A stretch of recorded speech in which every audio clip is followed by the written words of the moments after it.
Hello guys, it's Ben here, broadcasting to you live from space! And by space I mean my fetid bedroom, which actually has some more interesting organisms than you would find in space. Ugh. Only joking. This is M.U.S.H.A. Yes, M.U.S.H.A. That's not a ridiculous name, no, it's an acronym, obviously. It stands for Metallic Uber Sexy Hair Armor. Yep, that's what it is. Ugh. Sexy hair armor. Rather like what I have on my scrotum. I'm joking, that's not armor at all. I learned that the hard way. Youch! Yes, this is one of those incredibly collectible, incredibly rare, incredibly expensive Sega Mega Drive games that nobody's ever owned in the history of video games. That's correct. You can quote me on that. This game has never been owned. That is, up until it was released on the Virtual Console for the Nintendo Wii. So now you can play it legally, because I'm sure none of you guys would have ever downloaded anything illegally, would you? Because that would just be a heinous crime, punishable by death, or having your hands chopped off. Or something like that. But of course, if your hands were chopped off, you could never play any more crazy shmups like Hellfire, or Gunbird, or Galaxian? Yeah, that's probably a shmup, isn't it? I'm saying it anyway, we're rolling with it. Galaxian, one of the original shmups. You see, I'm actually taking hits here, and the great thing about that is you don't die. You can take hits and not die, that's my kind of game, because I sure as hell suck at shmups. Shmups meaning shoot-em-ups, obviously, everyone uses that lingo. That's what the cool people say. Shmuppage, retro shmuppage action. I'll say that a few times less now, it's getting old. Yes, as you can see, when you take damage, bits of your power-ups fall off. It's rather like being dismembered in mid-air, which is rather unpleasant, as long as the important parts don't fall off. And I won't expand any further on which parts I would really not like to fall off. But of course, those won't fall off if you've got super hair armor. Yes. Oh crap, yes. Taking a few hits. Now this is a cool power-up. It's like a big blue thing that whizzes around in a circle. And it hurts the enemies on contact, which is very useful indeed. The power-ups in this game are crazy inventive. And it is really nice that instead of, one-hit KO, you just get downgraded a little bit in your power-ups if you get hit. Which is much less punishing than a lot of other Mega Drive games. And I'm not saying this game is easy, I'm just saying that system is a little bit more fair and gives you a little bit more leeway to carry on playing and maybe learning the level some more. Unlike in Hellfire or something where, for example, if you die, you will respawn, yes, but you'll respawn without any bloody power-ups. How are you supposed to beat a crazy game like that without power-ups? Whereas in this, you'll just lose a little bit of power, but you can get that back. Now, there are various different modifications you can get for your What's-It-Majig, which is the official name for this. There's that spinny thing there, there's like a lightning one, I think. Different bullet things. Now, oh yeah, what was I going to say? One of the cool things is that you can change the mode of those two accessory cannons there using the A button. So I've changed them to back, we've got reverse, roll. I think free is quite a cool one. It's in free. They will basically chase after things that they see fit on screen. Which is really impressive. Very novel power-up system, isn't it? And I guess that's kind of one of the reasons why this game is so goddamn popular. It's just, it's unique, and it's 1990, and this looks absolutely gorgeous for 1990. I mean, if this was released today, people would go apeshit about it and buy it on Steam. Not very expensive on the Wii Virtual Console. Can't remember.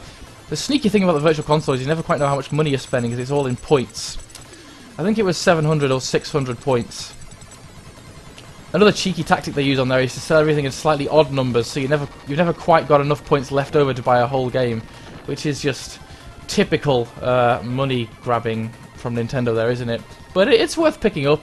I, for one, do sometimes buy the odd Virtual Console game if it's something that I want to play. That I'm trying to steer away from pirating stuff now. I know it's very common downloading ROMs and shizzle like that, but I actually have the money. I'm not strapped for cash, so to speak. And, someone made this awesome game. Surely they deserve the money for it, don't they? I think actually Steam and things really changed my attitude towards paying for games, especially if it's like less than 10 quid. It's only 5 quid. I am actually running this on a ROM at the moment, so this is technically the Japanese version. I think it was released in Japan and in America on the Sega Mega Drive. I'm pretty sure there wasn't a PAL release. Don't quote me on that because my facts are always terribly wrong and skewed. But I remember reading the Wikipedia article once. Therefore, I'm an expert. Because nobody ever researches anything other than using Wikipedia these days. I mean, yeah, correct me if I'm wrong, but the first place to go for researching anything is Wikipedia. Yep.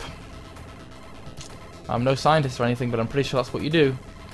Cool looking bosses, aren't they? A moving house with tank looking tractor thingies.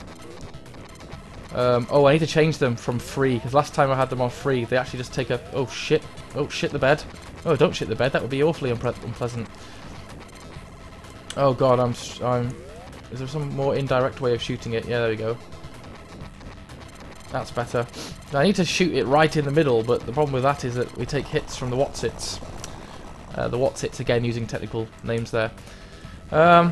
Which form is the best? Three-way? Yes, please! Just jokes. That would be completely inappropriate. Yeah, I think that the rolling one is probably the best one. It's very versatile. It means that your thingy-majigs sort of spin round the... Oh, bollocks to it. Spin round you, and therefore are more bi-directional. Yep, using big words today. This is a very cool level. I really love what they've done with it here. In the thingy-majigs come out of the sides. I always love kind of like tight maneuvering in the shmup games. It makes you feel really badass when you pull it off. Remember Hellfire had loads of really challenging bits like that. It just kind of makes you have to think about where you're going to move to and be aware of what's going on the screen at all times, really, doesn't it? Oh, there we go. I've got two of the spinny things now. I'm feeling really badass. I'm pretty sure... Are they a shield, or do they actually... I think they actually do damage the enemies too, rather than just protecting you from damage. Very cool music. That sounds a little bit Iron Maiden-y, but I say that about everything, don't I? Because I just love the Iron Maiden. Oh, and I've lost my blue Whatsits now. Never mind, I've still got my spinny twizzles. I just don't know what to call any of these things. Now look at this, there's a tight gap right here. Good job that I'm badass and I've got lightning fast reflexes. I'm gonna shoot his gaping mouth hole. Oh god, he's vomiting on me. Someone get this man some antiemetics. Oh, hello. Hello, sir. Right. It's rather tight, isn't it? Here we are.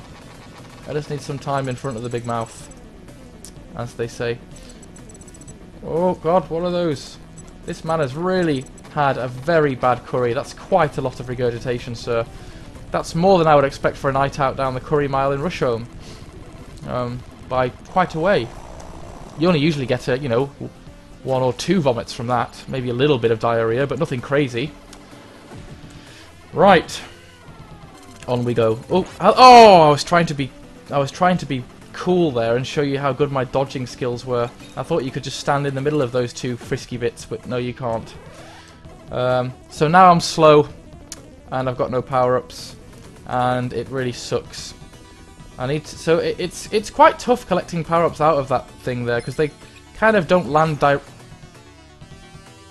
Oh. That sucks. They kind of don't land directly where you would like them. Well, they don't stay still on the screen, they fall down, which makes them slightly more difficult to get hold of. Oh, I'm really struggling now because I don't have no power-ups. Oh. Give me those things. What are they called officially? GPU chips or something. Something crazy like that, trying to make it all pseudoscience-y and futuristic. Now, you can see that, you know, this is on the easy setting and level 2. You can see things are already warming the hell up. Unlike my freezing cold flat, because I'm not allowed to put the heating on and I get told off, it costs money. My cheap-ass flatmates. They're not watching this, I'm okay, I can bitch about them all I want. Oh god. Too much whinging means that I'm gonna die, that's video game karma. The more you bitch about your flatmates, the more you end up crashing into things and dying. Give me those power-ups! There we are. I just need to get my Twizzles back. Little Twizzly motherfuckers.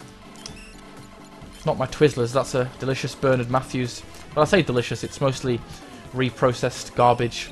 But, you know, toenails never tasted so nice. Twizzlers really were those kind of things you eat when you're a kid, your mum gives you as a treat. For some reason you just want really unhealthy, obscure, meat-based snacks when you're a kid, don't you? Anyone who's ever watched Ren and Stimpy will know that Stinky Whizzleteeks is really the real Father Christmas, bestowing meat-based produce on all of his followers. Right, you always know when there's going to be a badass boss coming because the music just stops. Just stops and goes all ominous. Right, let's have them at the side now.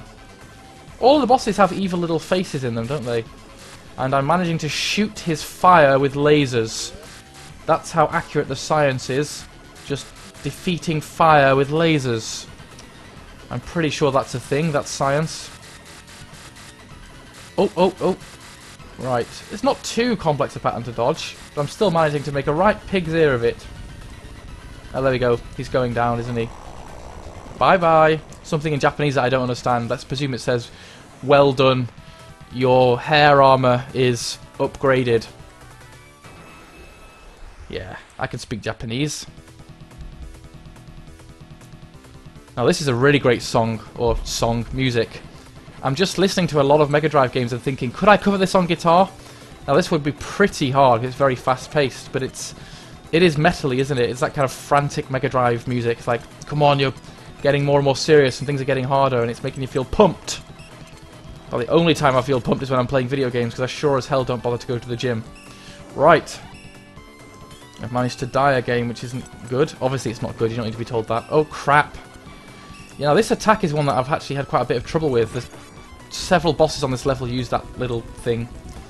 It's weird because they kind of delay on the screen before they disappear. This is a cool effect here. I think we go... Do we go down into the canal? Into the valley? No, but it's quite cool the way that there's a sort of dimension depth there, isn't there? Really, really graphically fantastic looking game. Especially the graphics when you die. Don't they look great? Game over!